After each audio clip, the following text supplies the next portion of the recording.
little Germany. Hamarreko hamarkadaren amaieran eta bereziki hurrengo hamarkadaren hasieran Euskal Herrian immigrazio prozesu berri bat hasi zen. Hasieran etorkinen ailegatzean motela izan zen, bereziki Araban eta Nafarroan bildu ziren. Bi probintzia hauetan nekazaritzak eskainitako lanpostu ugariagoek elkarreta.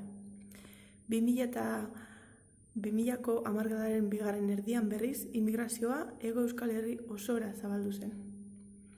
Etorkinen banaketa ez da homogeneoa lurralde osoan, Portugalar gehien Gipuzkoan dago, Bulgariar gehien Nafarroan, Marokoar gehien Nafarro hegoaldean eta Boliviar gehien Bizkaian. Horietako bat da Hasan. 36 urteko Marokoarra da Hasan. Espainiara iristeko hainbat ahalegin egin izan ditu, bai kamioen azpian eta baita pateran ere. Azkenean dirutza ordaindu behar izan zuen muga pasatzeko.